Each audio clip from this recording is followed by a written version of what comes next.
Voilà. Il n'est pas le seul à nous avoir quittés cette année. Sur cette liste-là, il y a plusieurs personnalités qui ont tourné le dos aux vivants. Et on a comme l'impression, comme si les gens se sont entendus pour quitter le Togo cette année. Oui, c'est vrai qu'il y a eu une série de décès. Vous faites certainement allusion à Monseigneur Kodro, à Monseigneur Bariga, également à M. Agboyome Kodjo, M. Kouevi de l'ANC également. C'est vrai qu'il y a eu des décès en série qui ont touché de hautes personnalités de notre pays. Et nous espérons que depuis le lieu où ces personnes se trouvent actuellement, ces personnes auront la volonté et la possibilité surtout de continuer à souffler le vent de paix, la vraie paix, s'il vous plaît, le vent de paix sur le Togo, le vent de changement, le vent de renouveau, le vent de rupture avec ce que nous avons vécu jusqu'ici, puisque il est temps, je crois, de tourner le dos à des pratiques qui ne sont plus acceptables au XXIe siècle lorsqu'on se dit pays démocratique, pays civilisé. Mais chaque fois qu'il y a une triste nouvelle comme celle que nous annoncions là et que j'ai des invités, un dimanche, jour du Seigneur, comme on le dit, je me permets toujours de demander, est-ce que finalement nous tous, est-ce qu'on se rend compte qu'on n'est que des passagers sur cette terre, que nous avons un temps à passer et que nous sommes obligés d'avoir de très bons comportements une fois qu'on est encore vivant. Je suis totalement d'accord avec vous parce que lorsqu'on regarde certaines choses se dérouler dans notre pays, on a le sentiment que pour certains, l'immortalité est quelque chose d'acquis. On a le sentiment que ces personnes ne mourront jamais. Ces personnes estiment qu'elles ont la possibilité de tout faire, de tout vouloir, de tout imposer, vaille que vaille, par tous les moyens, à l'ensemble de la nation. Et je crois que c'est un manque d'humilité très très grave. C'est vrai que si, comme vous l'avez dit, on s'asseyait un instant pour se souvenir qu'on n'est que des mortels et qu'on ne partira pas dans la tombe avec le pouvoir, on ne partira pas dans la tombe avec les richesses de ce bas monde, peut-être que alors les comportements changeraient et on tendrait la main vers l'autre pour beaucoup plus de fraternité, beaucoup plus de solidarité, pour qu'ensemble on puisse construire un Togo où les gens n'iraient pas chercher du riz avarié dans les dépotoirs, un Togo où les gens ne se feraient pas tabasser tout simplement parce qu'ils ne sont pas d'accord, un Togo où lorsque vous irez hors du pays et que vous direz que vous êtes Togolais, les gens vont sourire parce qu'on a foi en vous, parce qu'on vous respecte, et non pas ce que nous vivons actuellement où les gens sourient quand ils voient les Togolais en se disant « Ah, c'est le pays des sauvages, c'est le pays des gens, ou c'est le pays où les gens se font tabasser parce qu'ils ont osé exprimer une opinion contraire. » Oui, quand vous dites quand même le pays des sauvages, je ne pense pas qu'à l'extérieur on désignerait le Togo pays des sauvages. S'il y a eu un incident, oui, c'est vrai, mais en fait, cet incident n'est pas un incident qu'on peut généraliser pour le comportement des Togolais. Malheureusement, vous savez, il y a quelqu'un qui a donné un exemple, je ne sais plus où j'ai entendu ça, mais il y a eu tellement de réactions depuis ce qui s'est passé le dimanche 29 septembre. Quelqu'un donnait un exemple en disant, si vous prenez une feuille blanche et que vous mettez une croix noire dessus, lorsque quelqu'un regarde cette feuille, c'est la croix noire que la personne voit. La personne ne voit pas tout le blanc qu'il y a autour. Et malheureusement, c'est ce qui se passe aujourd'hui. Ceux qui sont descendus à Baie le dimanche 29 septembre, qui ont été envoyés et qui se sont crus investis d'une mission, je ne sais pas laquelle, et qui se sont permis de frapper des hommes, des femmes, des mères, avec lâcheté, avec sauvagerie, je me répète. Nous parlerons de ces incidents-là dans un instant. Tout à fait, mais je voulais finir... Mais le Togo, c'est aussi un pays relativement quand même, un pays où il fait bon vivre, parce que beaucoup de Togolais, une fois qu'ils quittent le Togo ou qu'ils sont à l'extérieur, juste 1 ou 2 semaines, ils ont la nostalgie du pays. C'est notre pays, quoi qu'il en soit, quelles que soient les difficultés, on a quand même envie de revenir au Togo et de construire le pays, en dépit du stress, en dépit de la pauvreté, en dépit de cette violence qui est instrumentalisée. Et je vais reprendre les termes de M. Guy Marius Sagna qui a dit, vous savez, parce que nous étions gênés en tant que Togolais de voir ce qu'il a subi, Et lorsque on se permet de lui dire qu'on présente ses excuses, il répond que vous savez, un peu partout, il y a un pays digne et un pays indigne. Et pour ce qui concerne le Togo, vous avez le Togo digne, qui est le Togo du peuple, le Togo de la majorité, et il y a malheureusement aussi le Togo indigne. Donc je suis d'accord avec vous. En dépit de tout, nous restons Togolais, nous restons fiers de notre pays, même si certains font tout pour nous rendre honteux lorsqu'on se retrouve ailleurs et lorsqu'on dit qu'on est Togolais. C'est vrai qu'il est toujours plaisant quand on se retrouve de parler de très bonnes choses en ce qui concerne le Togo, mais s'il y a aussi des choses qui ne sont pas très très bonnes, malheureusement, on est en droit d'en parler. Et j'avais prévu, sans savoir qu'on aurait cette triste nouvelle liée au décès de l'ancien ministre Simfé Tchéou, j'avais prévu qu'on parle d'Albert Agbeko, c'est un journaliste, un Togolais, qui est... oui, dit être intimidé, menacé, et pas des appels anonymes.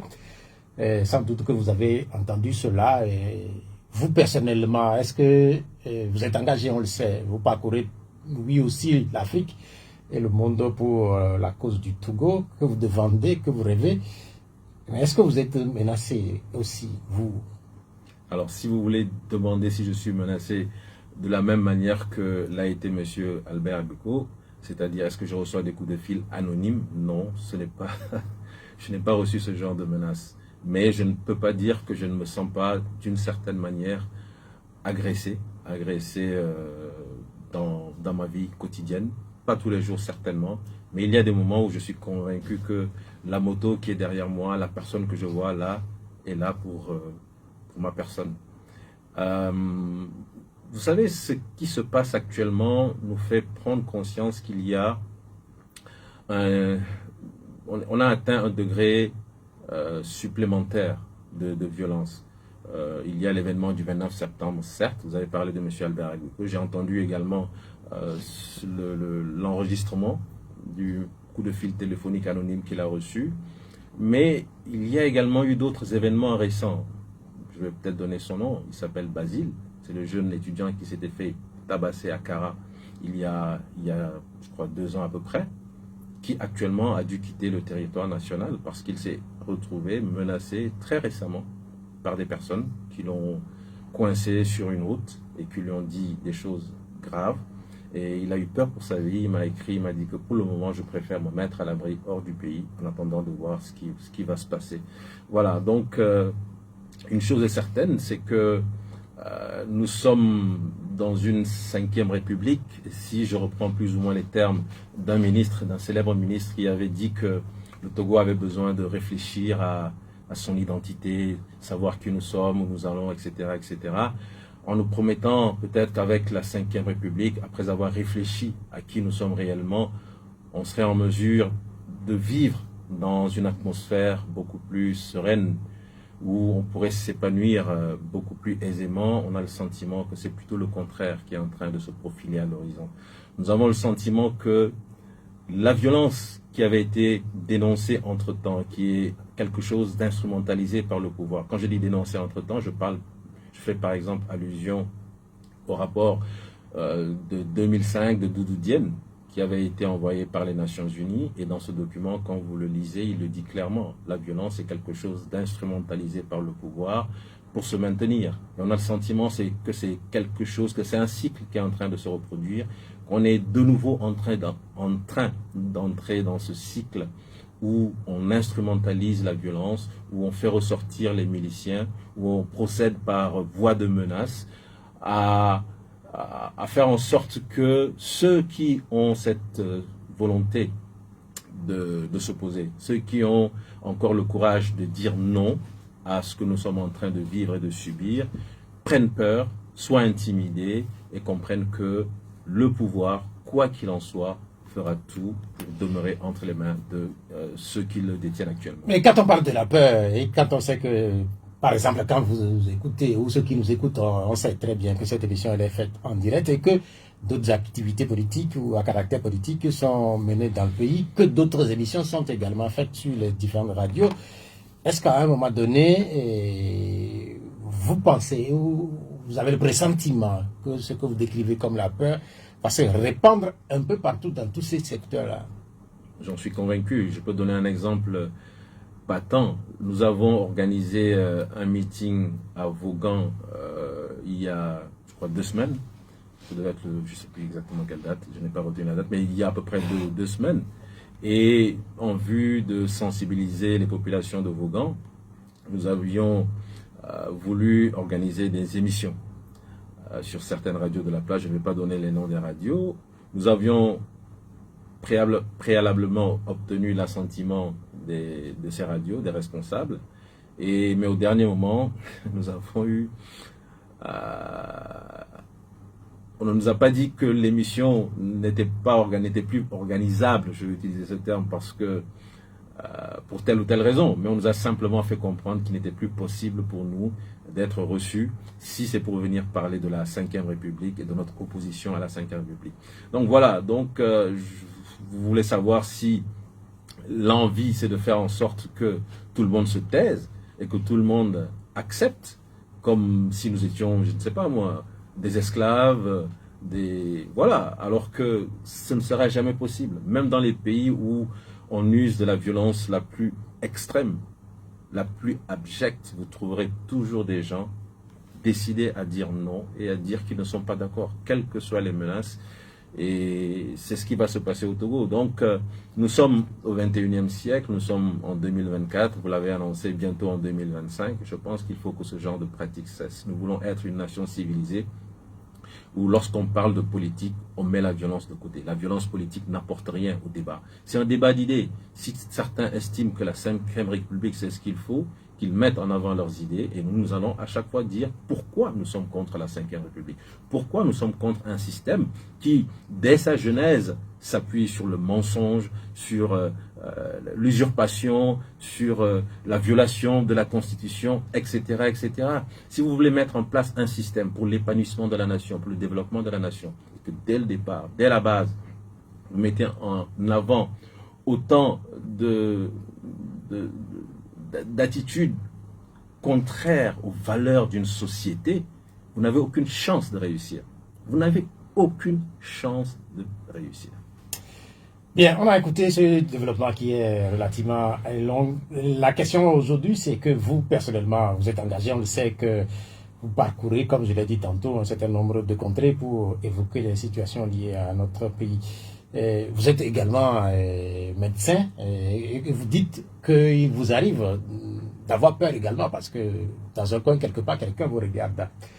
Est-ce que cela va finir par vous décourager, à laisser tomber, à aller peut-être, comme quelqu'un l'a dit, à aller se mettre à l'abri? Dieu seul sait, mais connaissant ma nature, je sais que je suis quand même quelqu'un d'assez déterminé. J'espère que cette détermination ira jusqu'au bout, c'est-à-dire jusqu'à l'aboutissement de la lutte, jusqu'à la libération, jusqu'à l'obtention de ce que nous voulons pour ce pays. Ce pays ne peut pas accepter de continuer à montrer ce visage. Ce visage que nous montrons ne nous honore pas. Vous l'avez dit, les Togolais ne sont pas... Le visage du Togolais, ce n'est pas le visage de ces miliciens que nous avons vus à Baie. Le visage du Togolais, c'est autre chose. C'est quelqu'un de travailleur, c'est quelqu'un d'accueillant, c'est quelqu'un d'aimant, quelqu'un qui aime son prochain, quelqu'un qui veut se mettre avec son prochain, construire quelque chose. C'est ça le vrai Togolais. Et c'est ça le vrai Togo que nous voulons construire. Le Togo où du nord au sud, nous sommes vraiment des frères, de vrais frères. Et non pas un Togo où on instrumentalise l'ethnie, on instrumentalise la violence, on essaie d'opposer l'armée au reste de la population. C'est pas ça que nous voulons construire. Nous voulons vraiment la paix, P-A-I-X, s'il vous plaît. Donc... Quand on parlait de vrais Togolais, ma question c'est de savoir s'il y a de faux Togolais. Il y a ce Togo indigne, pour reprendre les termes de M. Guy Marius Sagna. Ce Togo indigne où les gens estiment que, vaille que vaille, coûte que coûte, on doit tout mettre en œuvre pour garder un pouvoir. Un pouvoir qui finalement appartient au peuple, mais on veut le confisquer et tout est mis en œuvre pour cela. Ce n'est même pas moi qui le dis. Je relisais tout à l'heure avant d'arriver un écrit de M. Mou que je ne connais pas. J'espère que j'aurai l'honneur de le connaître un jour parce que depuis que j'ai découvert ce monsieur, je lis beaucoup ce qu'il écrit. Et il avait fait... un Togolais? Un Togolais. Mais je pense qu'il est de la diaspora. Il avait fait un superbe écrit sur la question du changement de constitution, donc de cette année. Et il est revenu sur certains écrits de nos éminents professeurs qui sont actuellement au gouvernement, mais ces écrits dataient de l'époque où ils étaient encore ce que j'appellerais des hommes libres, où ils n'étaient pas dans un carcan ministériel et obligés peut-être d'avoir un regard dans une seule et unique direction. Donc ils étaient à l'époque des hommes libres et ils ont dit des choses magnifiques sur les changements de constitution. Ils ont dit par exemple que, je ne vais pas dire les termes de la même façon qu'eux, mais lorsque vous avez dans un pays un chef d'État qui est trop fort, le risque c'est qu'à un moment donné sa force dépasse la force de la Constitution. Il peut manipuler la Constitution à sa guise. Ils ont dit aussi par exemple que ce qui est grave lorsqu'on change une Constitution, c'est de vouloir l'instrumentaliser, servir les avantages d'une personne. Et les avantages, c'est quoi? Faire en sorte que cette personne puisse rester au pouvoir indéfiniment. Ce sont des gens qui sont actuellement au gouvernement, qui se sont permis de venir défendre la 5e Constitution, mais qui avaient à l'époque cette liberté d'esprit, qui avaient écrit cela parce qu'ils avaient fait des travaux, d'éminents travaux sur le constitutionnalisme en Afrique. Et je voudrais saluer ces travaux en espérant qu'un jour ils pourront les relire eux-mêmes ce qu'ils ont écrit et se rendre compte qu'actuellement nous sommes dans une situation qui illustre parfaitement ce qu'ils avaient dénoncé à l'époque. Voilà. Je vais revenir sur la question du journaliste Albert Agbeko. Moi j'ai pas écouté les échanges, mais quand on se rend compte quand même qu'il y a des gens qui peuvent appeler des journalistes pour les menacer, cela suppose que nous sommes sur un terrain de régression, et puisque le Togo a quand même évolué sur ce type de questions depuis des années, que des émissions sont organisées sur plusieurs radios, je l'ai dit tantôt, que des écrits sont également produits, même si par moment il y a des difficultés liées à certaines productions. Le problème est que là, hier on a célébré le 5 octobre, la question c'est qu'on évolue visiblement là sur la situation des journalistes. On est en train de régresser là. Pas seulement sur la situation des journalistes. Je veux prendre la situation des journalistes. Absolument, on parle d'autres situations. Absolument, je suis d'accord avec vous. Je pense que lorsque je disais que la violence a augmenté d'un cran, c'est clair que l'objectif c'est de faire en sorte que les gens s'expriment le moins possible. C'est de faire en sorte que les voix dissonantes soient le moins audibles. Et pour ce qui concerne bien sûr les journalistes, les voix critiques, l'idée c'est de faire en sorte que ces journalistes ne puissent pas couvrir tout ce qui pourrait être considéré comme étant anti-pouvoir. Et la question de l'autocensure, je suis convaincu que là vous avez peut-être encore le courage de faire des émissions, mais peut-être que dans quelques mois vous serez obligé de choisir vos thématiques et de ne pas tout aborder. Vous savez, il y a mille et une façons de contraindre un journaliste. Là, c'est un appel qu'il a reçu, un appel anonyme, qui lui a dit clairement qu'on n'appréciait pas le fait qu'il puisse couvrir des activités de l'opposition, comme les meetings. Nous avons un meeting dimanche prochain, le 13 à Agoué. Peut-être que M. Agbeko, finalement, préférera rester chez lui, parce qu'il va se demander s'il brave cette interdiction, entre guillemets, via cet appel anonyme, ou s'il continue de faire son métier de journaliste, libre de couvrir ce qu'il souhaite couvrir. Ce sera à lui de décider. Nous, on ne peut pas décider à sa place. Mais donc, si la question de savoir si nous sommes en train de régresser, je crois que c'est tellement évident, c'est d'une évidence, et c'est grave pour le Togo.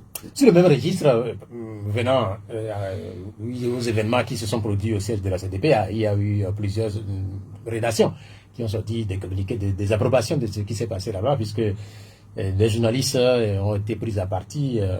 Nana FM a sorti un communiqué. On a eu également le communiqué d'autres organes dont les journalistes ont été pris à partie là-bas à cette réunion.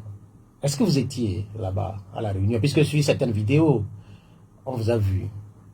Oui. Je pense c'était une rencontre citoyenne qui était organisée en vue de permettre aux citoyens, je me considère comme un citoyen togolais, donc aux citoyens togolais de venir discuter avec M. Guy-Marius Sagna par rapport aux questions qui touchent le Togo et par rapport aux questions qui touchent la CEDEAO. Bon, je pense que vous savez tous que j'ai un intérêt particulier pour la CEDEAO. Et donc, nous avons été à cette rencontre. Avant cette rencontre, nous avons partagé un repas avec Guy-Marius Sagna. et d'autres personnes sur invitation de Mme Adjamabo. Et ensuite, nous nous sommes rendus sur les lieux pour la réunion. Donc si la question c'est de savoir si j'étais présent, ainsi que les autres représentants du Front citoyen Togo Debout et de Tournons la page qui m'ont accompagné. Oui, depuis le début de cette émission, vous avez cité à plusieurs reprises le député sénégalais. Visiblement, il vous épate là. Je puis dire, je ne sais pas si c'est la séduction, mais ce que je puis dire, c'est que effectivement, c'est rare de voir dans des institutions de ce genre, la CEDEAO, le Parlement de la CEDEAO, des gens qui osent dire ce que tout le monde pense, dire tout haut ce que tout le monde pense tout bas. Des gens qui osent ramer à contre-courant et surtout aller dans le sens des aspirations des peuples. Monsieur Guy Sagna, on peut l'aimer, on peut ne pas l'aimer. Mais il faut dire que ce monsieur a du courage. Il a du courage lorsqu'il évoque des situations réelles que nous vivons au Togo, en Côte d'Ivoire, en Guinée-Bissau. Il a cité plein d'exemples. Ce sont des situations réelles. Et nous, en tant que citoyens, notre souhait, c'est que les représentants de la communauté puissent débattre de choses sérieuses. Ce n'est pas du folklore. Aller au Parlement de la CEDEAO, avoir le salaire de parlementaire, en plus du salaire de parlementaire qu'on a dans son pays, juste pour aller se promener, aller à des dîners, ce n'est pas pour ça qu'ils y sont. Et donc, pour une fois que nous avons quelqu'un qui ose remettre le débat à un autre niveau, qui ose faire en sorte que la question communautaire, telle qu'elle est vécue par le citoyen, cette question puisse être débattue à un autre niveau, je pense qu'on est obligé d'applaudir. Qu'on aime ou qu'on n'aime pas M. Guy Sagna. Moi, j'ai discuté avec beaucoup de Sénégalais qui ne sont pas de son parti, qui ne l'apprécient pas particulièrement, mais ils ont reconnu que, voilà, il est peut-être en train d'aider la CEDEAO justement à faire peau neuve, puisque tout le monde appelle à une réforme au niveau de la CEDEAO. La CEDEAO va fêter ses 50 ans, on a le sentiment, et tout le monde le dit, que c'est le syndicat des chefs d'État. Tout le monde le dit, même au sein de la commission. Vous savez, je vais vous dire une chose. Moi, j'étais à Abuja, je crois le 7 juillet, à Abuja, avec d'autres membres de la société civile ouest-africaine. Nous avons été reçus en séance de travail à la commission, et à un moment donné, la commission nous a dit clairement, en nous disant, vous savez, même si vous allez le dire dehors, nous, on dira qu'on ne l'a jamais dit. Mais je me permets de le dire. Le seul organe à prendre les décisions au niveau de la CEDEAO, c'est la conférence des chefs d'État et de gouvernement. Et la Commission nous a dit clairement, s'il y a un travail que la société civile doit faire et qu'elle peut aider à faire, c'est de faire en sorte de niveler d'une certaine manière les pouvoirs. Si vous donnez tout le pouvoir à la conférence des chefs d'État et de gouvernement, imaginez des gens qui sont des dictateurs dans leur pays. Vous leur demandez de venir à la CEDEAO et d'être les plus grands démocrates, ça n'ira jamais. Et ils ont même donné l'exemple du Togo, puisqu'ils savaient que j'étais togolais, où la commission a pris des décisions par rapport au Togo, et ces décisions, une fois arrivées au niveau de l'organe suprême, qui est la conférence des chefs d'État et de gouvernement, ces décisions ont été mises dans un tiroir, et ce sont les décisions contraires à ce que la commission avait arrêté, qui ont été prises et qui ont été mises en œuvre. Voilà donc la vraie situation au sein de la CEDEAO. Oui, quand vous parlez de... Je voyais vos yeux briller quand vous évoquez le député sénégalais. Vous dites que c'est sa manière d'aider la CEDEAO. Vous croyez même, puisque vous reprenez un peu ces pensées, est-ce que vous avez l'impression qu'on finira par avoir plusieurs Guy Sagna au niveau de la CEDEAO? Ou d'abord, est-ce que vous approuvez sa manière de faire? Parce que cette dépense, qui n'est pas diplomate. Très bonne question. En fait, avant de répondre à la question, est-ce que je pense qu'il y aura d'autres Guy Sagna, est-ce que j'approuve sa manière de faire, je voudrais d'abord revenir à nous-mêmes. Quand j'ai dit nous-mêmes, c'est nous qui nous battons pour que les choses puissent évoluer favorablement dans nos pays. Nous avons régulièrement dénoncer la CEDEAO. Moi en premier. Mais ce que j'estime très insuffisant comme attitude, c'est de se lever, de sortir un communiqué, d'aller sur les antennes, de dénoncer la CEDEAO et ensuite de passer à autre chose. Mais comment pouvons-nous attendre ou espérer que les choses se fassent d'elles-mêmes? Vous avez des gens, je me répète, qui sont des dictateurs dans leur pays, qui se retrouvent à la tête d'une institution. Et vous pensez que, de façon comme ça, miraculeuse, ces dictateurs vont décider de prendre des actes, de poser des actes qui vont conduire à la démocratisation de la CEDEAO et donc, par ricochet, à la démocratisation de leur pays. C'est presque impossible. Cela veut dire qu'il y a un travail de fond à faire. Et c'est là où moi je me désole quand je vois de grandes personnalités sortir des articles, faire du bruit contre la CEDEAO et ensuite passer à autre chose. Mais et le travail de plaidoyer, et le travail de fond. Parce que sachez que le pouvoir, lui, il fait ce travail de fond. Je vous en donne une preuve. Je disais que nous étions à Abuja.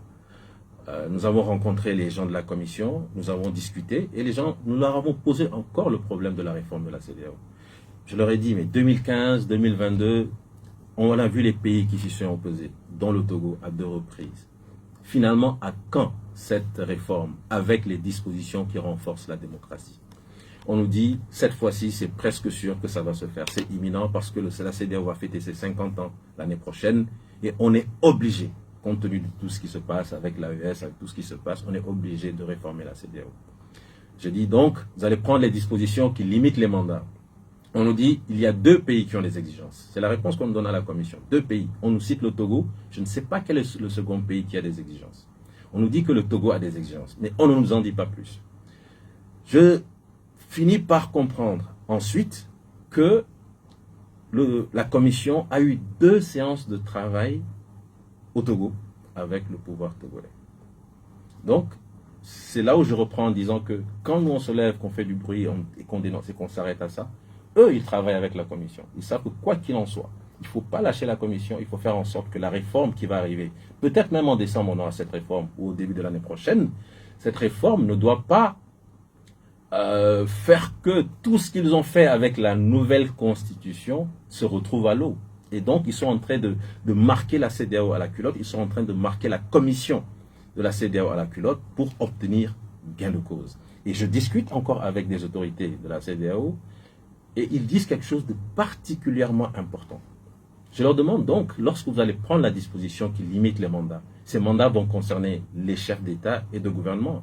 Et la réponse qu'on me donne, je ne peux pas donner le nom de la personne, c'est non. La réforme, la limitation va concerner le chef de l'État. Donc je comprends que nous sommes dans une situation où la CEDEAO peut effectivement enfin faire la réforme.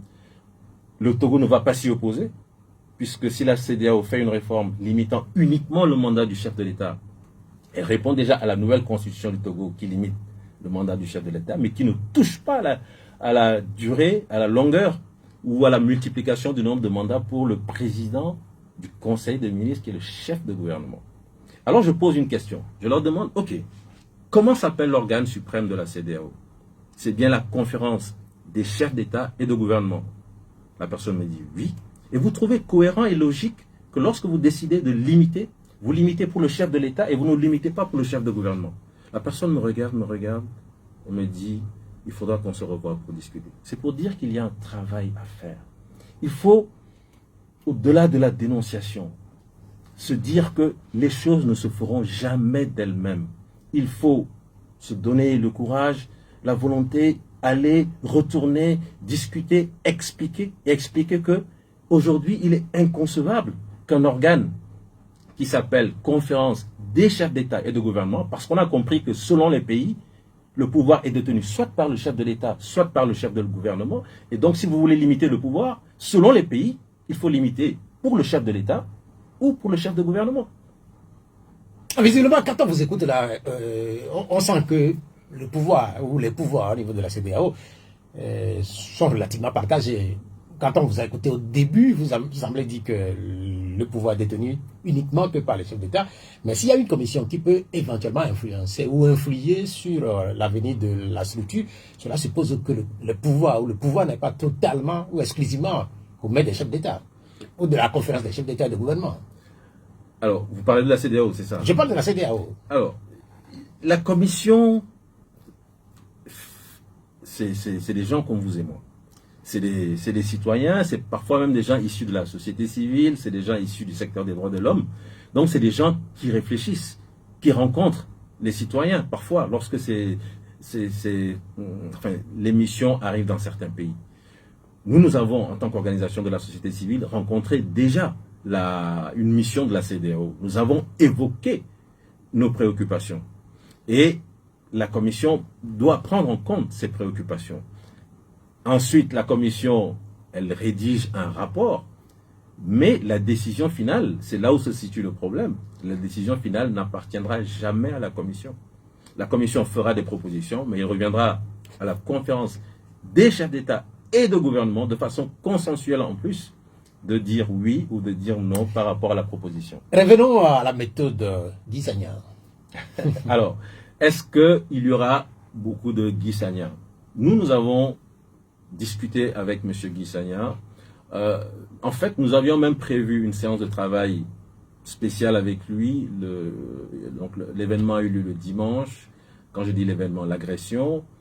Il est rentré à Dakar le lundi. Voilà, il était prévu qu'on se retrouve le mardi pour une séance de travail spéciale. Nous devions évoquer un certain nombre de choses. Malheureusement, ça n'a pas pu se faire, puisque bon, il a été agressé, il est rentré chez lui. Et les discussions préliminaires nous ont fait comprendre quand même que, je ne dirais pas qu'il y a d'autres Guy Sagna au Parlement de la CEDEAO, mais nous avons compris qu'il y avait d'autres parlementaires qui comprenaient tout à fait cette nécessité de changer le visage du Parlement de la CEDEAO, mais qui n'ont peut-être pas la même méthodologie que M. Guy Sagna. Parce que M. Guy Sagna, il faut le reconnaître, c'est quelqu'un qui rue dans les brancards. Tout le monde n'est pas ainsi. Chacun a sa nature. Je ne pense pas que moi-même j'aurais pu faire comme il le fait. Chacun a sa nature, mais il nous a fait comprendre que, en termes de stratégie, il est possible effectivement de faire en sorte que cette petite voix que nous émettons, qui arrive aux oreilles des gens comme M. Guy Sagna, on peut s'appuyer sur certaines personnes pour amplifier cette voix. On l'a écouté dire qu'il devient désormais togolais. Est-ce que c'est un point que vous marquez au niveau de vous qui portez un certain nombre de revendications ou de visions pour le Togo? Je crois que nous sommes tous, de toute façon, nous sommes pour la plupart avec cet esprit de panafricain, de vrai panafricain, où c'est une solidarité qui nous amène à nous épanouir ensemble. Il se dit togolais, moi je me dis sénégalais, je me dis béninois. Lorsque les béninois sont en difficulté, je me sens concerné. Lorsque les sénégalais avec Macky Sall étaient en difficulté, je me suis senti également concerné. Et je crois qu'aujourd'hui, pour lui, avec cet esprit panafricain qui l'anime, il imagine mal être un député parlementaire focalisé sur le cas du Sénégal. Et je fais un peu référence à une sortie d'un ancien député du Togo où c'est encore des choses qui font honte au pays. Moi, c'est un député béninois qui m'a appelé, qui m'a dit « Mais pourquoi est-ce que ce monsieur, on l'a invité sur un plateau pour venir dire de telles contre-vérités, dire des choses du genre n'étant plus député dans son pays, puisque le Parlement, vous le savez, au Sénégal a été dissous. Il y aura de nouvelles élections bientôt, donc automatiquement, il n'est plus député de la CEDEAO. C'est des contre-vérités, c'est des mensonges, malheureusement. Bon, bref, pour revenir à ce que vous avez posé comme question, en tant que ouest-africain, pour ne pas dire africain, on ne peut que se sentir concerné par ce qui se passe au Togo, par ce qui se passe au Mali, par ce qui se passe au Burkina. Il y a tellement d'interconnexions aujourd'hui qu'on ne peut pas être député parlementaire de la CEDEAO et dire que puisque je suis venu du Sénégal, je me focalise uniquement sur les questions du Sénégal. Et d'ailleurs, lisez l'acte additionnel qui renforce les prérogatives du Parlement de la CEDEAO. Je pense que c'est un acte qui date de 2016. C'est dit clairement. Lorsqu'on parle de députés, lorsqu'on parle de parlementaires de la CEDEAO, vous représentez l'ensemble de la communauté. Donc il n'est pas en train d'usurper une fonction. C'est ce que le document qu'il a nommé donne comme définition d'un député de la CEDEAO. Il ne peut pas se considérer comme député de la CEDEAO et se focaliser uniquement sur les questions sénégalaises. Revenons à ces événements qui ont eu lieu dimanche. Vous nous avez dit que vous étiez présent. Sans doute que vous avez été surpris comme un certain nombre de Togolais que ces événements-là aient pu se passer parce que beaucoup ont pensé ou beaucoup pensent que ce sont des événements qui ne peuvent plus se passer au Togo. Vous avez été sans doute touché. Qu'est-ce que vous retenez de ce dimanche-là? D'abord, comme vous l'avez dit, nous pensions quand même qu'au Togo, nous avions dépassé ce niveau de bassesse, ce niveau de sauvagerie, et je me rends compte aujourd'hui que malheureusement ce n'est pas le cas. Voir des gens qui sont togolais comme nous accepter d'être missionnés pour venir comme ça en groupe, poser des actes de violence gratuite à l'endroit de personnes qui n'ont fait que s'exprimer. Les gens qui étaient au podium, les gens qui étaient dans la salle, ce ne sont pas des malfaiteurs. Ce sont des gens qui ont des opinions et qui sont venus exposer leurs opinions. Si vous n'êtes pas d'accord, prenez le micro et donnez vos opinions. C'est un débat d'idées. C'est comme ça que ça se passe dans tous les pays civilisés et c'est comme ça que les pays avancent. Mais s'il faut revenir avec un système de violence et peut-être de contre-violence demain, mais où est-ce que nous allons? Ça, c'est la première chose. La deuxième chose, moi, c'est un appel que je fais désormais aux forces de l'ordre. Parce que là, si vous regardez un peu le communiqué de Amnesty, tout à l'heure, dans l'introduction, vous avez parlé des réactions au Togo et au Sénégal, mais les réactions sont allées bien au-delà de ces pays. Voyez sur les réseaux sociaux combien de Maliens, combien d'Ivoiriens, combien de Nigériens. Moi, lorsque ça s'est passé, j'avais des collègues du Niger qui étaient à Lomé. Ils m'ont dit, mais David, est-ce qu'on peut aller saluer le député? Parce que ce qui s'est passé au Togo, nous, on ne peut pas comprendre ça. On est du Niger, mais on ne peut pas l'accepter. Et ils sont venus à la clinique. J'ai demandé à M. Guimarius qui a accepté. Ils ont pris des photos ensemble et ils lui ont témoigné vraiment tout leur soutien en disant, mais c'est quoi ça? C'est une honte nationale. Il faut le dire clairement. Ce que nous avons subi, c'est une honte nationale. Nous avons pensé à tort que tout cela c'était du passé. On se rend compte que malheureusement ce n'est pas du passé et peut-être même que ça va aller en croissant. D'autant que j'ai entendu certaines personnes que moi je n'aurais jamais imaginé dire des choses comme ça, mais faire comme si ce qu'on a fait subir à M. Sagna c'était même insuffisant. Il aurait fallu faire plus, l'humilier davantage, etc., etc. J'ai eu honte pour ces personnes quand j'ai entendu ces personnes. C'est les Togolais? Des Togolais. Les acteurs politiques? Même pas, mais des acteurs très haut placés. Je n'en dis pas plus. Ensuite, donc je revenais aux forces de l'ordre en disant que ce qui s'est passé, ça, en dépit du communiqué, est-ce que ce communiqué de la police nationale, je n'en tiens pas compte. Non, pourquoi vous dites ça? Je n'en tiens pas compte parce que la police nationale dit j'y étais, mais comme j'y étais parce qu'ils ont reconnu qu'il y avait des patrouilles qui étaient dans la zone. J'y étais, mais bon, comme ce n'était pas quelque chose d'organisé où on m'a demandé d'être présent pour assurer l'ordre, attendez, c'est quoi ça? C'est grave. Ça veut dire qu'aujourd'hui, si je me fais agresser, si je n'avais pas envoyé une demande préalable pour que la police sache que je suis en train d'organiser quelque chose, même si la police est dans la zone, la police ne va pas intervenir. C'est ce que ça veut dire. C'est extrêmement grave. Et quelqu'un de la CEDEAO m'a dit, mais vous imaginez si la police sénégalaise lit ce communiqué de la police nationale togolaise, mais les gens vont se rouler à terre en riant, ils vont dire, mais c'est quoi cette police qui dit j'y suis, mais comme je n'étais pas informé, donc je ne suis pas intervenu. En fait, c'est ce que dit le communiqué. Mais je mets ça de côté. Pour moi, aujourd'hui, il est important que les forces de sécurité du Togo comprennent la nécessité pour elles de démontrer à la nation que ces forces sont là pour nous, les citoyens. Nous payons nos impôts. C'est avec ces impôts qu'on équipe ces forces, qu'on paye les gens qui sont les éléments de cette force. La force de sécurité du Togo, elle a sa mission, c'est de protéger le citoyen togolais. Et j'espère que pour les autres manifestations, les gens qui seront sur le terrain ne diront pas simplement nous étions présents, mais joueront vraiment ce rôle de sécurisation des citoyens. Nous avons un meeting le dimanche 13 à Agoué. Il y aura certainement des forces de sécurité qui seront présentes. Nous serons très très curieux de savoir et de voir ces forces à l'œuvre si jamais il doit se produire quelque chose. Mais je suis convaincu que tout ira dans la paix, P-A-I-X. Depuis dimanche, il y a quand même une particularité liée aux événements qui se sont produits au sein de la CDP. On ne parle que du député sénégalais. On ne parle que de lui à l'international. Même à l'interne, on ne parle que de lui. Mais force est de constater quand même qu'il y a eu d'autres blessés. J'ai vu des images. Brigitte Adjamagou Johnson qui est députée. Il y a des journalistes qui ont été également blessés. Pourquoi on ne parle pas assez des autres? Je pense que c'est parce que ce n'est pas la première fois qu'on bastonne, qu'on frappe des Togolais. Ils sont habitués. Est-ce que vous voulez dire? C'est triste à dire. C'est triste à dire. Ça fait rire, c'est un rire jaune. Mais c'est presque ça, j'ai l'impression. Oui, ça fait longtemps que ces Togolais se font battre par leur pouvoir. C'est comme ça au Togo. C'est la violence d'un pouvoir contre sa population. Mais je pense que les gens n'ont jamais imaginé qu'un étranger qui arrive, qui doit quand même, quelle que soit la situation, bénéficier de la protection, bénéficier d'un minimum de compassion. J'ai entendu ensuite la ministre chargé porte-parole du gouvernement s'exprimer. Je pense que, je suis désolé pour elle, je ne la connais pas, mais je pense qu'elle a manqué une occasion de se taire. Dans des circonstances pareilles, la première parole, c'est de manifester un peu de compassion, un peu de compassion. On a des femmes qui ont été battues par des baraqués, des gens lâches qui viennent, qui s'en prennent à une femme, qui s'en prennent à une mère, qui s'en prennent à une grand-mère. Et toi, en tant que femme, quand tu prends la parole, la première chose, c'est de parler de passion et de parler de mauvaise foi. C'est triste. Imaginez qu'elles se mettent à la place de ces personnes, comme vous l'avez dit à un moment donné, qui ont reçu des gifles, des coups, battus avec des chaises en plastique. Qu'elles se mettent un peu à la place de ces gens-là. Ces premières paroles auraient dû être des paroles de compassion. Ensuite, si elle a besoin de faire un peu de morale ou dire des choses, qu'elle le dise.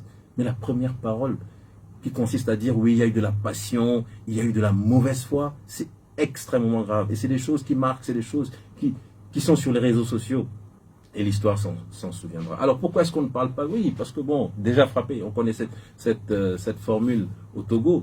Mais aujourd'hui, voir quelqu'un venu d'ailleurs, qui est un parlementaire de la CEDEAO, et que l'État togolais n'a pas été en mesure de protéger cette personne, et que surtout, on a le sentiment que c'est une violence qui a été orchestrée, organisée, ciblant cette personne, c'est là où les gens se sont dit, non, mais il y a quelque chose qui ne va plus dans ce pays.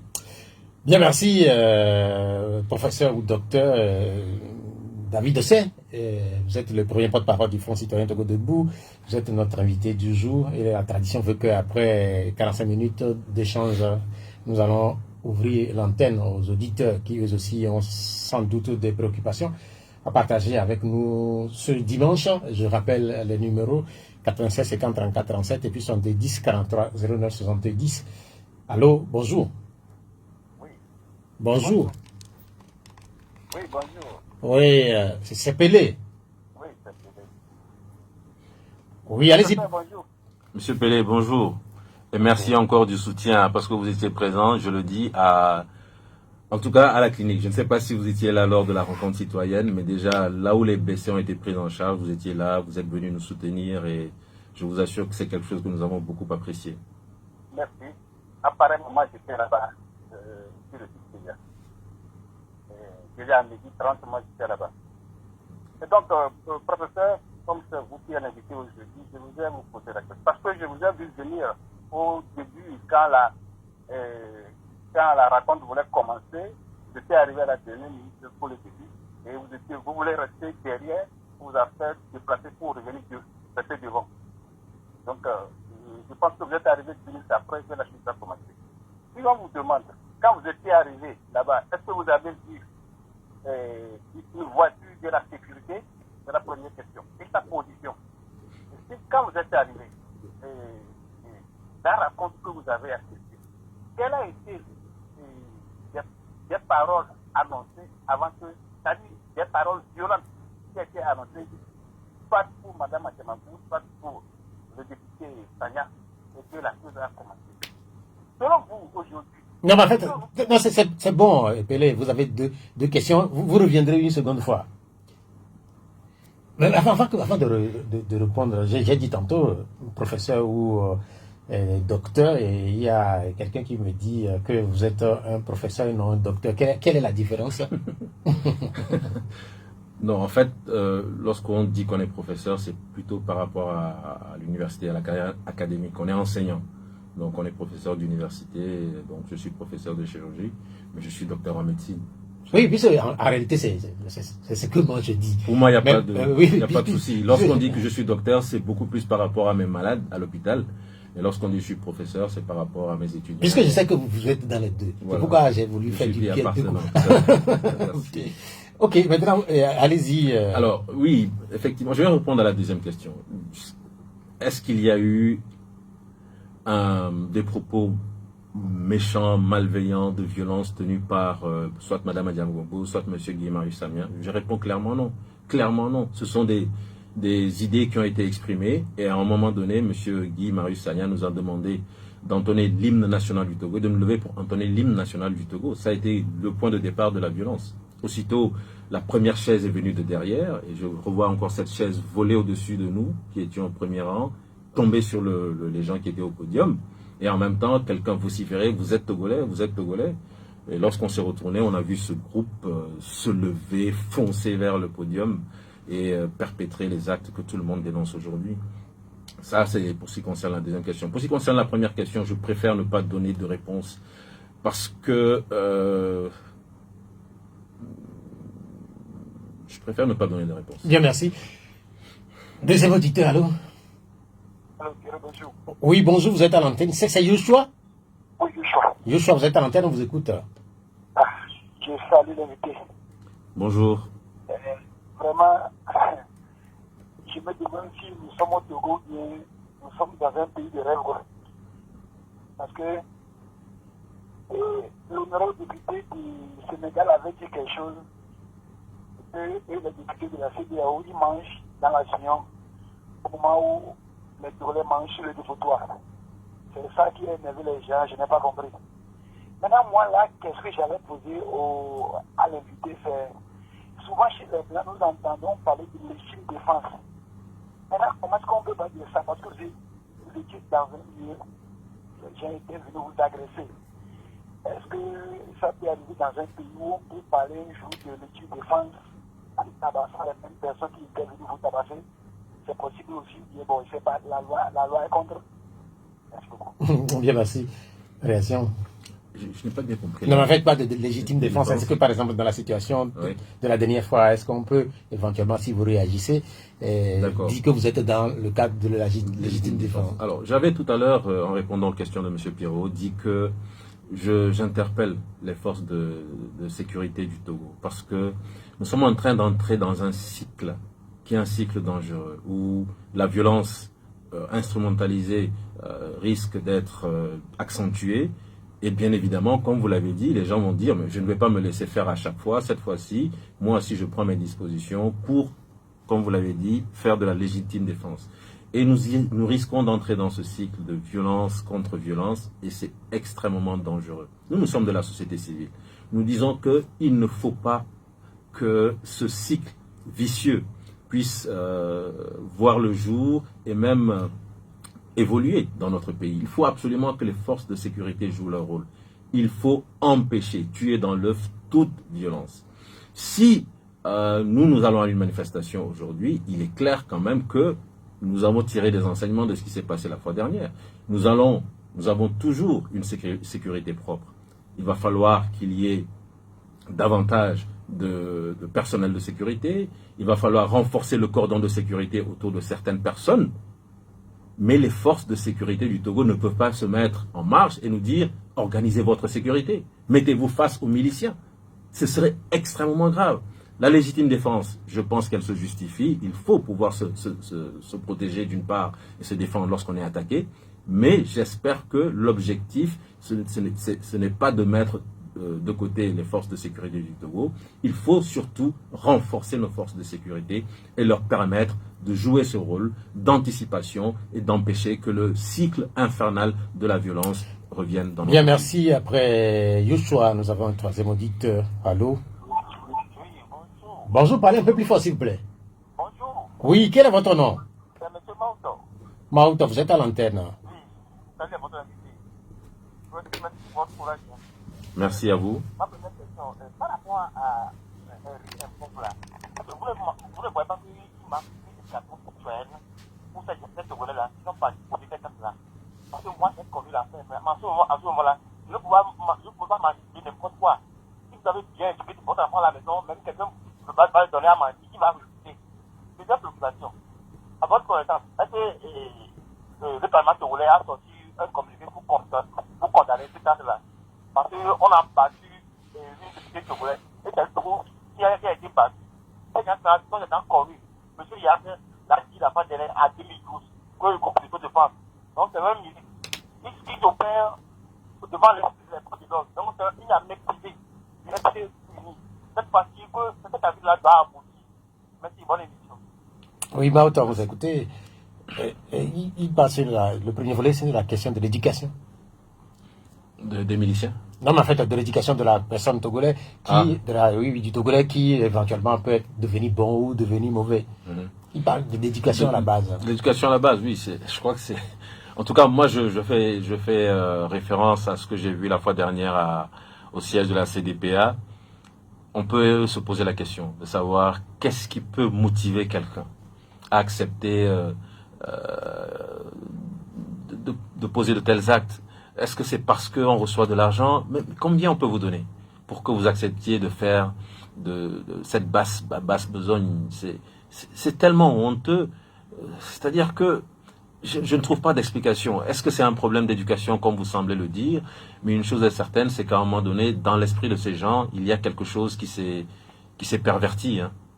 Accepter d'aller s'en prendre, si vous les voyez, c'est des gens vraiment, ils ne sont pas comme Pierrot ou moi, c'est des gens qui sont vraiment très costauds. Accepter alors, avec cette force, de se mettre au service d'un système, moyennant peut-être un peu d'argent, je ne sais pas combien on peut vous donner, pour que vous acceptiez d'aller taper une dame, taper un homme, parce que tout simplement cette personne dit quelque chose qui déplaît à celui qui vous envoie. Je trouve que c'est qu'on manque soi-même de dignité, c'est qu'on manque soi-même d'honneur, c'est qu'on manque soi-même peut-être d'éducation ou d'autres choses.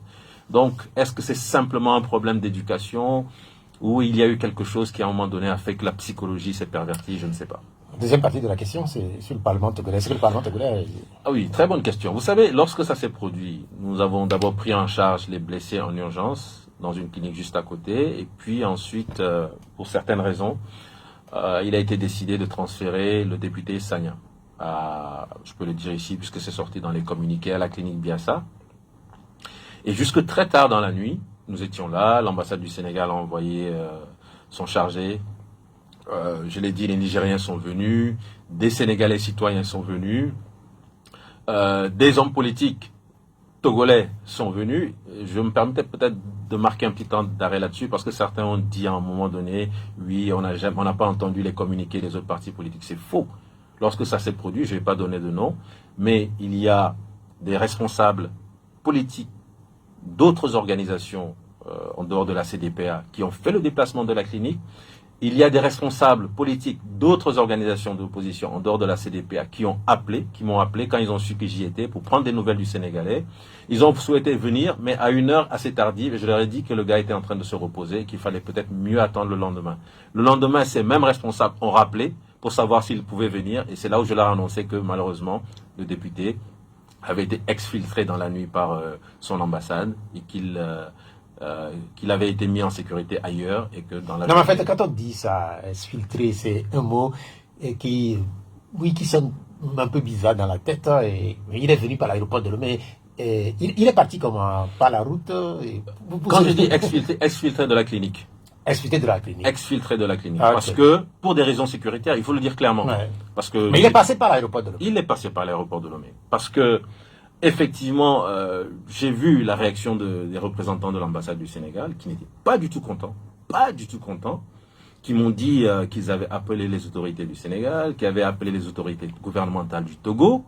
Et c'est là où j'en reviens à sa question, c'est de savoir s'il y a eu un communiqué. Mais avant qu'il y ait un communiqué, la moindre des choses, ce serait déjà un geste de compassion. J'avais tout à l'heure évoqué l'intervention sur un média international de la ministre chargée de porte-parole du gouvernement. Mais on aurait pu s'attendre à ce que dans un pays normal, au moins on envoie peut-être un secrétaire, je sais pas quoi, d'un ministère pour venir au nom du gouvernement s'enquérir de l'état de santé de M. Guy Marius Sagna. Personne n'est venu. Moi je suis resté là jusque très tard dans la nuit. Personne n'est venu. Personne du Parlement de la CEDEAO, personne du Parlement du Togo, personne du gouvernement du Togo. C'est comme si, d'une certaine manière, dans le communiqué que nous avons sorti au Front Citoyen Togo Debout, nous avons dit c'est comme un acte de... Comment on dit? Je commence à être fatigué. Un événement? Non, c'est comme si... voilà, on fait un aveu de culpabilité, c'est le terme que je cherchais. Mais c'est comme si, je ne sais pas, un aveu de culpabilité. C'est comme si ces personnes, sachant ce qui avait été à l'origine de cette violence, avaient décidé de n'envoyer personne au chevet de monsieur. Mais le Parlement de la CEDEAO a condamné par la suite les événements qui se sont produits dimanche dernier. Allô, bonjour. Monsieur Pierrot. Oui. Bonjour. Bonjour, quel est votre nom? Oui, c'est votre petit frère, monsieur Grégoire, depuis Agouane. Grégoire, vous êtes à l'antenne, allez-y. J'ai resté pendant les 4 minutes de 5e minute. Bon, ça ne cause rien, c'est ce volet. Je salue d'abord invité que je respecte beaucoup. Bonjour. Monsieur Pierrot, vous savez, Et moi-même aussi, je devrais être à la place la dernière fois. J'étais préoccupé à la dernière nuit. Je suis envoyé par la radio Mopoko depuis Enfagna. Et malheureusement, je n'ai pas été. Et malheureusement aussi, cette situation aussi s'est produite. Mais j'ai une question à poser à notre invité. Est-ce que lui voit encore l'avenir du Togo? Ça, c'est la première. La deuxième question, est-ce que nos gouvernants sont conscients qu'ils dirigent ce pays? Alors, merci, et très belle journée à vous. Bien, merci pour l'intervention sur la question de l'avenir du Togo. Oui, bien sûr. Si je n'y croyais pas, je pense qu'il y a longtemps que j'aurais raccroché les gants. Et c'est ce que je dis, c'est ce que je disais par rapport à la CEDEAO. Si nous sommes là, assis, les bras croisés, en espérant que les choses se fassent d'elles-mêmes, les choses ne se feront jamais, jamais d'elles-mêmes. Jamais. C'est un peuple qui se libère. Beaucoup l'ont dit suite à ce qui s'est passé avec le député Guy Marius Sagna, beaucoup l'ont dit avant. Les gens pourront nous aider, les gens pourront parler en notre nom à nous, Togolais. Mais si nous, Togolais, nous décidons d'attendre que les choses se fassent d'elles-mêmes, elles ne se feront jamais. C'est à nous de croire en l'avenir. Vous m'avez posé une question, monsieur, je réponds clairement. Si nous croyons en l'avenir de notre peuple, si nous croyons en l'avenir de notre nation, un Togo uni, un Togo où on a une vraie cohésion nationale, où le vivre ensemble est une réalité, parce que ce qu'on nous vend là actuellement, ce n'est pas le vivre ensemble. Ce qu'on nous vend là, c'est pour nous diviser. Ce qu'on nous vend là, c'est pour nous réduire en esclavage. On est des clouvis, pour reprendre en termes de chez moi, on est des clouvis dans notre propre pays et c'est inacceptable. Mais si nous croyons en l'avenir, alors faisons en sorte que ça change. C'est le travail du colibri. Chacun à son niveau peut apporter la petite goutte qui va éteindre l'incendie. Croyons en cette possibilité. Il faut y croire. Déjà, lorsque nous prenons la responsabilité d'organiser un meeting un dimanche où tout le monde pratiquement est au repos à la maison, disons-nous tout simplement que, bon, une fois dans le mois, donnons 2 heures à la nation togolaise. Allons ensemble démontrer à la face du monde entier que nous ne sommes pas d'accord avec ce Togo qu'on nous sert. Mais si nous restons à la maison en disant que de toute façon c'est fait, c'est consommé, je vous assure. Donc vraiment ce sera consommé. La deuxième partie de la question, à propos du gouvernement qui dirige ou pas le pays. Alors moi, ce que je peux dire, c'est que, je l'avais dit au début, lorsqu'on décide de construire une gouvernance en s'appuyant sur des fondements qui sont totalement faux, vous avez beau déployer toute l'énergie de la Terre, vous n'allez pas y arriver. Quoi qu'il en soit, la nature a ses règles. Vous ne pouvez pas venir dire que nous avons, contrairement à la Constitution de 1992, pris le temps de réfléchir à ce qui nous sommes, à nous où nous voulons aller. Et c'est pour ça que nous mettons en place une nouvelle république. Et juste après, nous dire que c'est maintenant que vous avez mis en place et promulgué que vous allez en mission en Inde pour aller comprendre. Vous voyez que c'est totalement incohérent. Ensuite, vous mettez en place ce processus, ou ensuite, plutôt que de dire ensuite, je devrais dire avant justement d'en arriver à cette adoption de la nouvelle constitution, on vous voit à l'Assemblée nationale, alors que vous n'en avez pas la prérogative, décider de changer une constitution. Donc vous violez les dispositions constitutionnelles, vous violez les règles que la nation elle-même s'est données. Et vous voulez ensuite venir dire que vous allez mettre en place une bonne gouvernance, mais sur quelle base? Vous vous appuyez sur quoi finalement? Bien, merci. Il nous reste environ 25 minutes. Nous avons sans doute le temps d'insérer plusieurs auditeurs avec leurs préoccupations. Le prochain auditeur qui est là, allô, bonjour. Oui, allô? Bonjour. Oui, bonjour Monsieur Pierrot. Bonjour, quel est votre nom? Je suis au nom Marc. Marc, vous êtes à l'antenne. Marc, on vous écoute. Je voulais dire bonjour à Monsieur le docteur. Bonjour. J'ai tellement aimé son intervention. Et je voulais savoir, effectivement, Monsieur Guy Marius était au Togo. Pourquoi quand il avait embêté, je peux dire embêté, excusez-moi le terme, il avait embêté notre président de la République à l'extérieur, aucun média ou bien aucune personnalité n'avait condamné ces propos.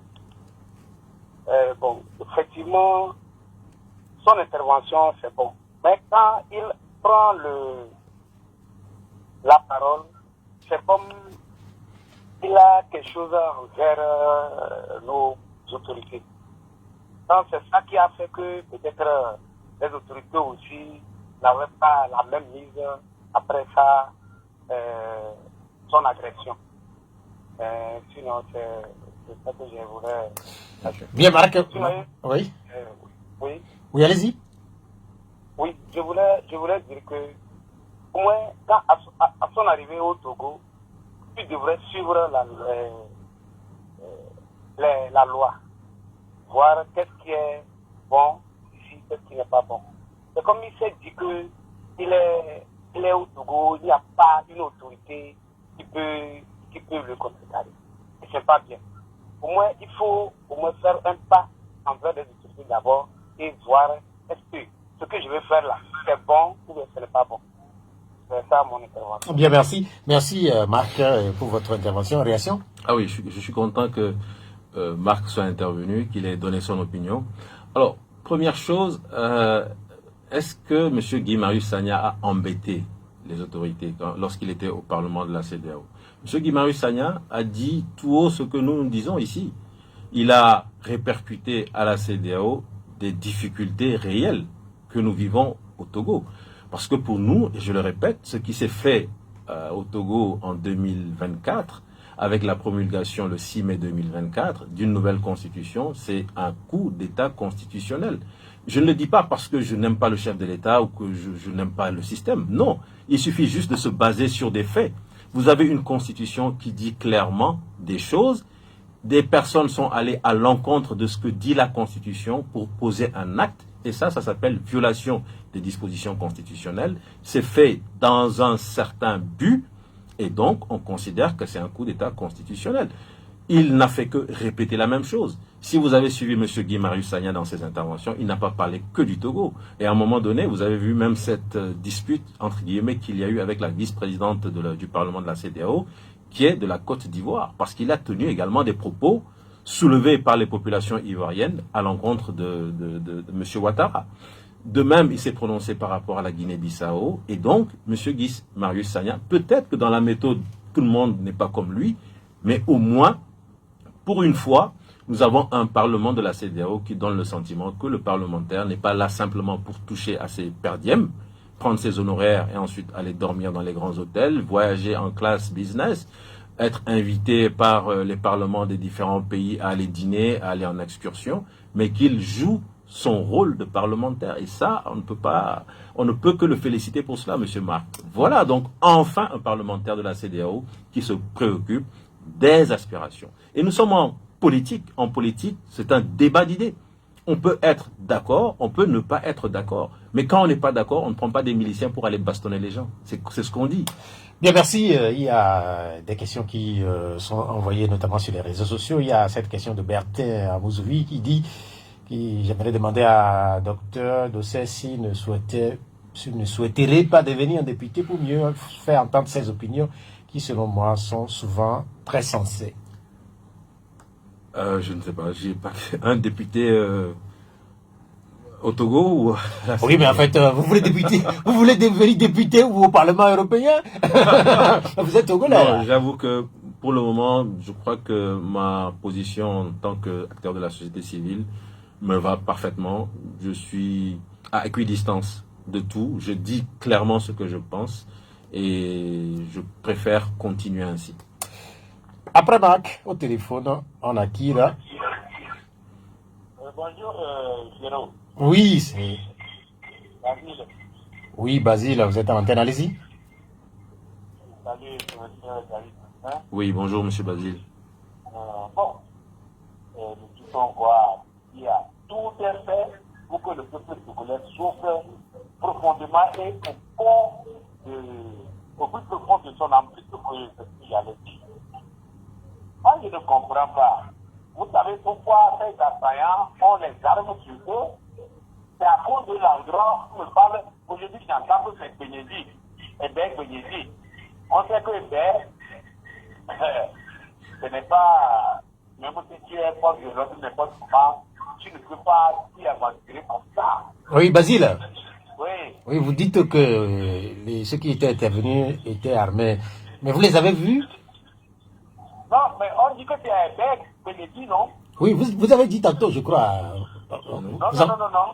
J'ai dit, l'affaire de ce pape a été exécuté. Je suis d'accord. Oui, c'est de ça que je parle. Je dis, pourquoi vous savez pourquoi d'autres sont en armes? Qui était en armes? Qui était en armes? Un endroit hostile. Oui, Basile. Basile. Oui. J'ai dit, hein, qui était en armes? Ah, c'est moi qui vous le dis. Oui, mais en fait, puisque moi je n'y étais pas. En fait, on va demander au professeur David s'il a... Allô? Même le professeur David de fait. Et que les gens étaient en armes, non? Non, on va l'écouter. Attendez, Basile. Oui. Gardez l'écoute. Non, On va... Oui. Est-ce que vous confirmez? Non. Non, mais en fait, puisque je veux avoir la confirmation avec mon invité qui est là. Une chose est certaine, c'est que les agresseurs ont utilisé des chaises en plastique comme projectiles. Il y a eu des coups de poing, il y a eu des coups de pied, et il y a eu d'autres objets en termes médicaux, je dirais contondants, lourds. Parce que là, je fais référence à la blessure de l'honorable Targone, que j'ai eu à soigner. J'ai vu la lésion qu'il a eue à la tête, j'ai vu la lésion qu'il a eue au niveau du cuir chevelu, et j'ai compris qu'il a dû recevoir un objet très lourd à ce niveau. Il a eu de la chance en fait qu'il n'ait pas eu une fracture du crâne. Parce que l'état de la peau c'est... Non, on a compris. Voilà. Parce que donc, Basile parle. Voilà, donc moi c'est les choses que j'ai vues que je préfère confirmer. Vous n'avez pas vu. Je ne suis pas en mesure d'en dire davantage. Oui, puisque Basile, il n'était pas là. Voilà, je ne suis pas en mesure d'en dire davantage. Vous avez écouté Madame Adjamagbo dire la même chose? Je préfère laisser Madame Adjamagbo s'exprimer. Basile, mais vous n'étiez pas là. En réalité, vous n'étiez pas là. Vous n'avez pas vu. Moi, je n'ai pas écouté Madame Adjamagbo, malheureusement. Oui, mais finalement, votre question, c'est quoi?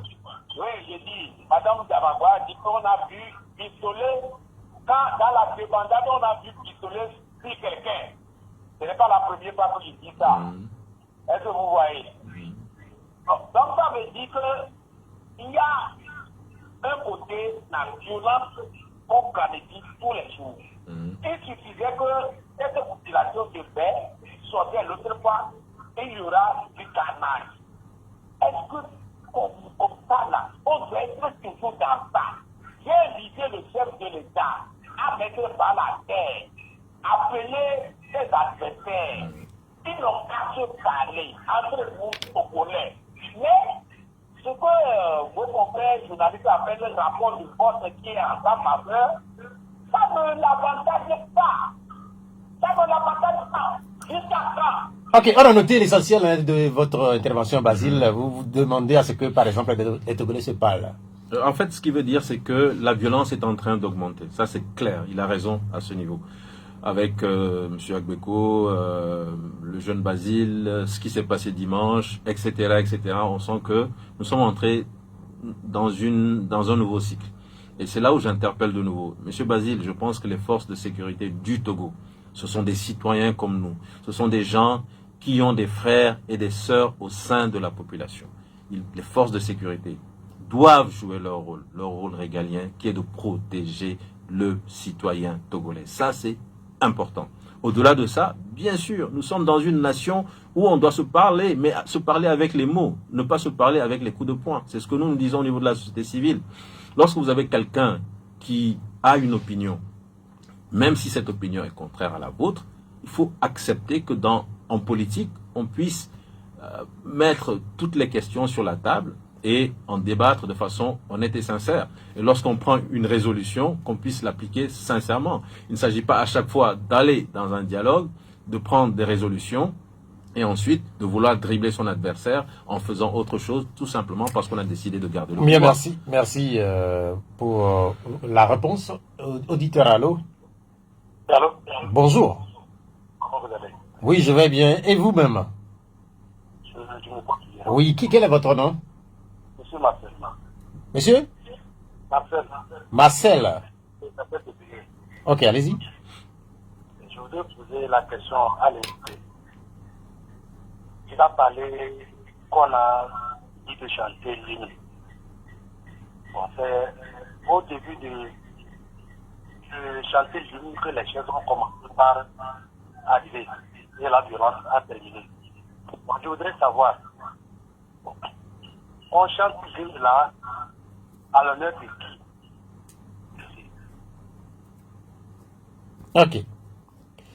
C'est la seule question. Allô? Bien, c'est la question de l'hymne. Malheureusement, l'auditeur, il est parti. Oui, vous l'avez écouté. Oui. Bon, en fait, c'est l'hymne du Togo, hein. C'est l'hymne de notre nation.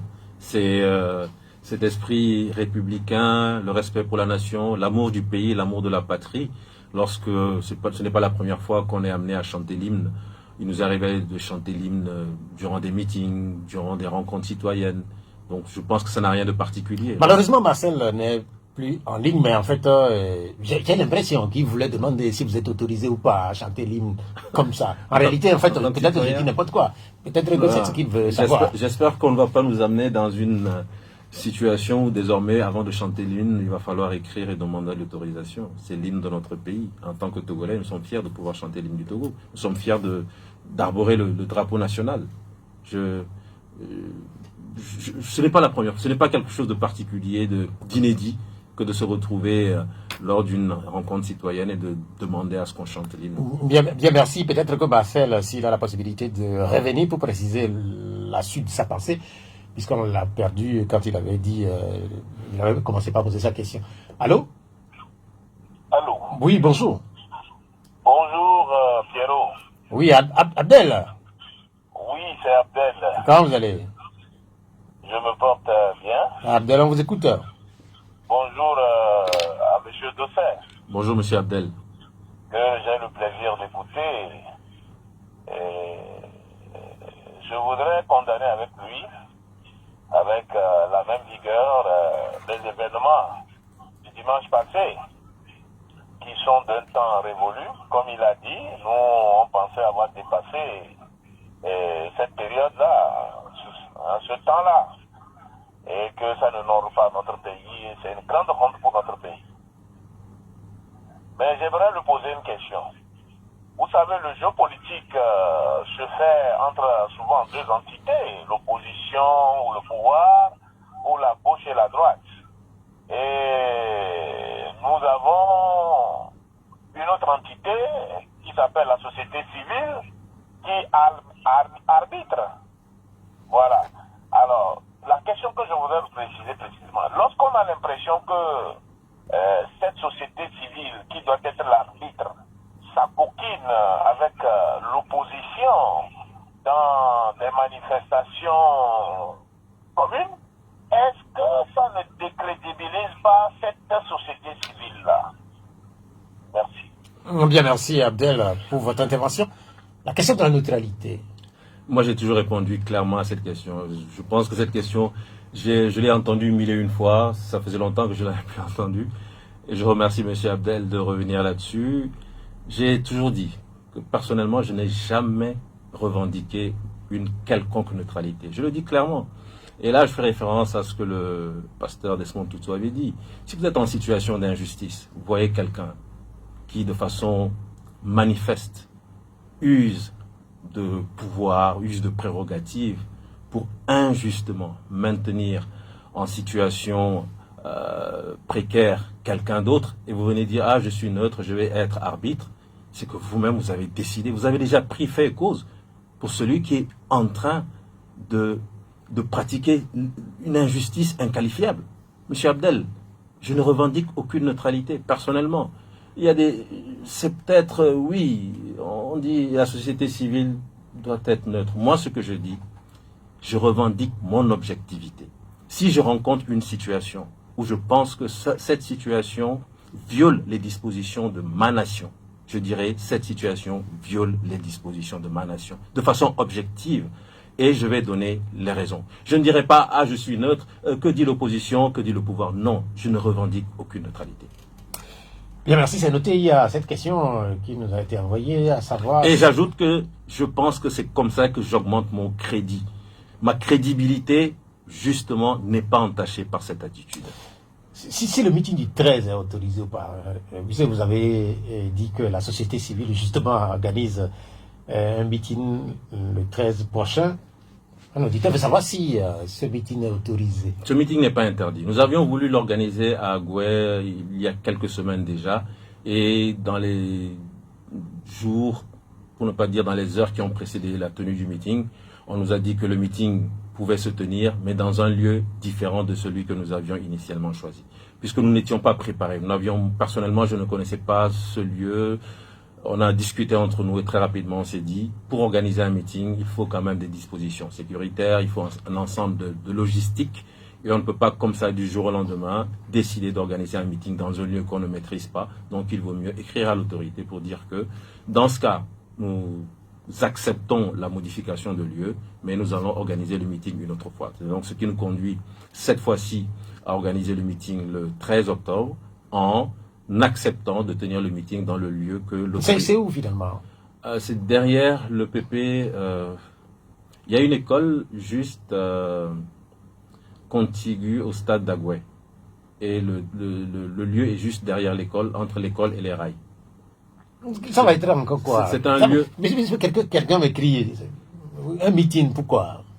Nous sommes toujours dans la dénonciation de ce que je disais tout à l'heure à M. Abdel, d'une violation constitutionnelle qui a conduit à la Ve République. Nous n'avons pas accepté le fait que, ayant une constitution qui établit clairement les règles, que l'on puisse comme ça fouler au pied les dispositions constitutionnelles et vouloir que nous, Togolais, nous acceptions le principe d'être dans une Ve République avec une nouvelle constitution. Et donc il faut continuer. C'est un travail de sensibilisation des citoyens togolais. C'est un travail d'éveil des consciences qui va se faire dans la durée, qui va nécessiter plusieurs sorties, plusieurs rencontres, peut-être autre chose que des meetings, mais nous comptons en tant que société civile continuer cette activité. Il y a eu plusieurs réactions aux événements de dimanche dernier. On peut retenir au final que beaucoup pensent qu'il faut enquêter. Est-ce que vous croyez? Parce que beaucoup estiment que non, mais en fait, que c'est pas la première fois que des événements similaires se sont passés au Togo et que les enquêtes qui ont été ouvertes n'ont rien donné au final. Cette fois-ci, là, par rapport aux enquêtes annoncées, est-ce que vous pensez qu'elles iraient finalement à bout? C'est vrai qu'on peut être dubitatif. Je sais que M. Guy-Marius Sagna a porté plainte. Je ne sais pas au niveau de quelle juridiction, certainement au Togo. Est-ce qu'il compte porter plainte ailleurs? Je ne le sais pas. Mais il faut absolument porter plainte. Même si on ne croit pas en l'indépendance de la justice, il faut absolument que les Togolais qui se sont fait bastonner le dimanche 29 portent plainte. Au moins pour l'histoire, on ne dira pas demain, mais où est-ce que vous avez porté plainte lorsque vous avez été agressé? Ensuite, est-ce qu'on peut espérer que les enquêtes aboutissent? Moi, j'ai dû répondre à des questions des autorités de la police qui sont venues discuter, poser des questions, et j'ai répondu aux questions qui ont été posées. Sur place? Non. Vous avez été invité? Les autorités se sont déplacées. La police était venue vers moi pour poser des questions de façon vraiment très polie. J'ai apprécié la méthode. Est-ce qu'on peut dire que c'est un bon début déjà? Oui, mais ce qui serait plus intéressant, c'est qu'il y ait eu une bonne fin. Un bon début, oui, d'accord, mais effectivement, quand on tient compte de tout ce qu'on a déjà connu dans ce pays, je comprends que l'on soit dans le doute, que l'on soit dubitatif et qu'on se demande si ça ira jusqu'au bout, surtout quand on sait plus ou moins que c'est une violence qui a été orchestrée. Vous savez, parmi toutes les questions qui ont été posées cette semaine, il y a cette question qui va sans doute faire rire certains. C'est où manger du haïmolou? Parce que quand on dit que quand on pleure, on rit. Quand on rit, on pleure. Non, quand on pleure, on rit. Tout à fait. Quand on pleure, on rit, tout à fait. Ou bien même quand on pleure, on voit. Oui, quand on pleure, on voit. Il y a eu cette actualité liée au riz malpropre et qui a défrayé la chronique puisque beaucoup sont intervenus sur ces images qui ont fait un peu le tour des réseaux sociaux. Vous les avez vues? Qu'est-ce que ça vous a fait quand vous avez, oui, pour la première fois, quand vous êtes tombé sur cette image? C'est une image qui ne fait pas rire, hein, je vous assure, Monsieur Pierrot. C'est là où on se tient la tête, on se pose des questions. J'ai dit tantôt que M. Guy-Marius Sagna a dénoncé le fait que, en tant que parlementaire, il voyage en business, il a droit aux meilleures rations alimentaires et, à contrario, voilà ce que des gens affamés dans un pays qui n'a pas connu la guerre, dans un pays qui dispose de ressources. Mais malheureusement, ces ressources ne sont pas utilisées à bon escient. Il faut avoir le courage de le dire. C'est même pas moi qui le dis. Prenez l'indice de perception de la corruption par rapport au Togo. Et vous voyez que la corruption est à un niveau systémique, à un niveau endémique au pays. Et ça aussi, je peux le dire de façon objective, sans revendiquer une quelconque neutralité. Et ça, c'est moi, ça. Et quand c'est comme ça, malheureusement, ça ne peut pas marcher. Et surtout, si les fondements sont basés sur le mensonge, la violation, l'usurpation, vous ne pouvez rien construire. Ce n'est pas une malédiction qui sort de ma bouche, je ne suis rien, je ne suis qu'un citoyen. Mais c'est comme ça, c'est la nature qui veut ça. Si vous voulez absolument conserver le pouvoir en utilisant des méthodes qui sont... Vous l'avez dit plusieurs reprises déjà, Suceri qui sans doute se sont retrouvés dans des familles et... Pierrot, c'est triste, ça veut dire que la pauvreté est dans notre pays. Ça veut dire que dans ce pays, quand on dit qu'il y a des gens qui ne mangent pas à leur faim, c'est une triste réalité. Vous avez vu ce qui a failli se passer là-bas, c'était comme si les gens allaient se battre pour ramasser ce riz dans le dépotoir.